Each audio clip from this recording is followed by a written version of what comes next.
are at the beach today at Jan Juk, Turkey, and I thought that I would do a final 2022 video of the year. Let's do it for you. Beautiful day today, it's 25, and just got my little belly out. So I thought I would do a top 5 surprising things that I've learned about pregnancy.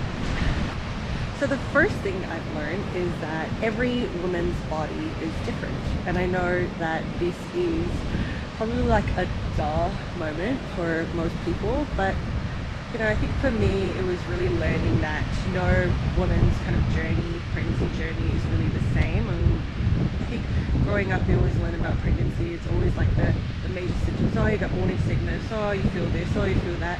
But it really has been so different. I mean, for one, I did not get any morning sickness at all, which I feel really, really lucky. But also, you know, led me to not realize or not finding out I was pregnant until kind of 16, 17 weeks. And then I was not showing at all. I mean, I put on a little bit of weight, and that's how I kind of learned or decided to do a test. But no, not much at all, like no belly. And I mean, that's 4 months in, right? So, and I know more other women who have, you know, been in a similar, I guess, pregnancy time frame that they would be showing, for example. You know, and then I think it comes down to like aches and pains as well. Like there's this kick-ass woman at the gym and she hasn't had any kind of back pain or hip pain, and I get back pain and hip pain after I do a day of back squats. So it really is, you know, all about every body. Women's body is different, your signs are different, the way it reacts is different, and you know, I think it's all part of the process of learning about, you know, who you are and your own kind of pregnancy experience. Now, the second thing that I've learned is that you can actually eat less things than you think. I mean, this is local to Australia, right? So these are all kind of Australian standards. But, you know, obviously raw things like sushi is, you know, a pretty obvious one. But like deli meats, like pepperoni, all that kind of stuff, you can't eat as well. And, you know, any like fresh salads or anything that has been left out, like pre-made and left out for ages. So like no sushi, even though it's not raw sushi or like vegetarian. So no sushi from a sushi bar. No sandwiches, so no banh mi. So it's been kind of hard whenever I go to the city for work, actually, and the lunch options are basically reduced because you can only eat hot food. So that's been a little bit of a bummer, not being able to eat that. No soft cheeses, no McDonald's soft serve ice cream. But I also learned that my massage lady told me that, you know, try and eat as much a variety as you can, because she's noticed that women who've cut up stuff out of their diet or don't eat specific things as much during the pregnancy, their kids actually grow an intolerance to it. So she said eat heaps of prawns, shellfish, milk, so lactose, nuts, all that kind of stuff. And I've been eating as much as I can, really. I've been kind of going ham. My hunger cravings have really kind of went through the roof really as soon as I found out, and giving myself full freedom to basically eat whatever my body craves, which has been so liberating and a bit scary at the same time. And I guess when it comes to cravings, what have I been craving? I think sweet things. You know, chocolate, lollies, sweets, cakes. I've been really craving, but also matcha bubble tea is something that I've been craving. There you go. And the third thing is that your body also changes more than you think, more than just a belly. Energy levels, they just change so much. I feel like they're zapped, and by the end of the day I'm so tired I can barely make it out of the house to do anything really. Itchiness, that's a thing. Your skin gets really itchy, And I think ultimately too, you're just starting getting pains when you don't usually get pain before. So getting hip pain is a thing, obvious one, because you know you are growing a baby, so your hips will get a bit more sore. But I just didn't think that.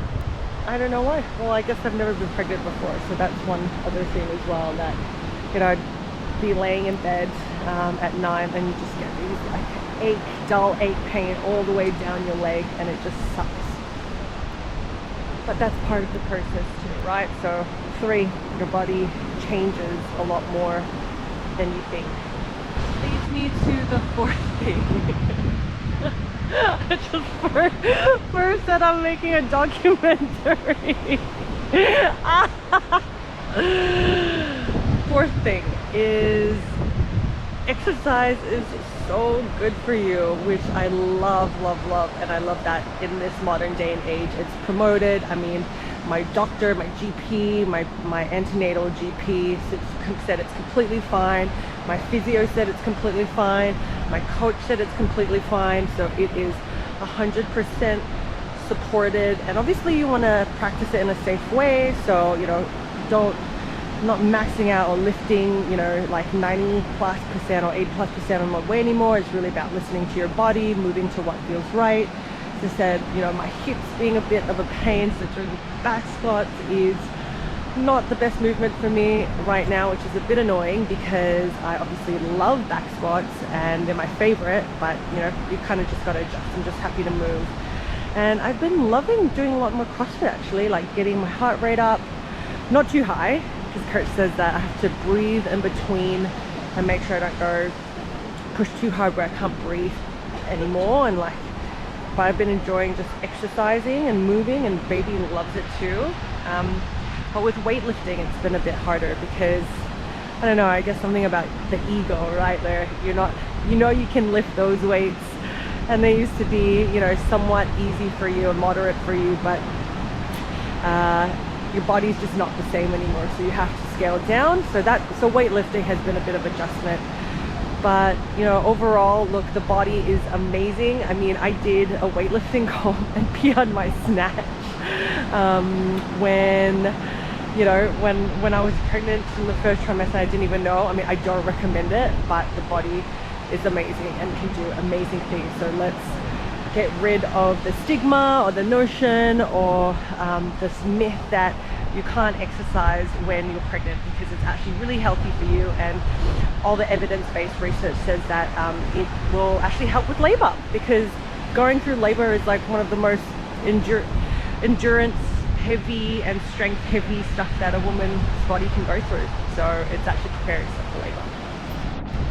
All right, and that brings me to topic number 5, the last thing, which is all about the emotions. So how I feel.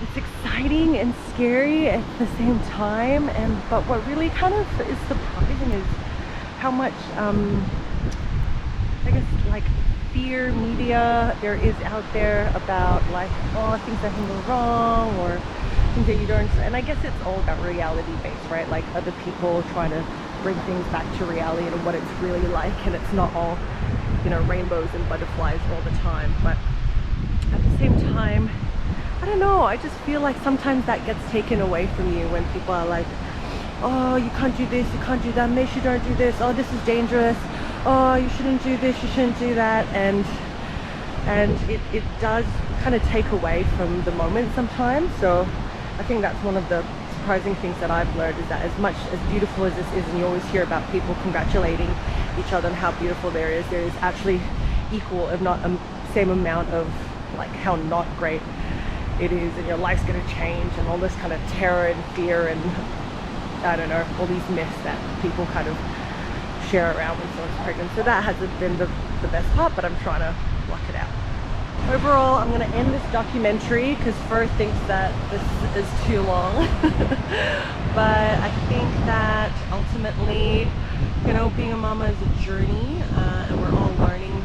Well, I'm learning, and there's so much information out there these days on YouTube and social, which is amazing. And I'm just so glad that live in an era where you can have access to all this information and you can actually research what's appropriate or not. But yeah, just thought I'd kind of share my top 5 things, and hopefully that enlightens you along the way as well. Anyways, I hope you guys have a lovely end of 2022, and we will see you for a brand new chapter in our lives in 2023. Bye!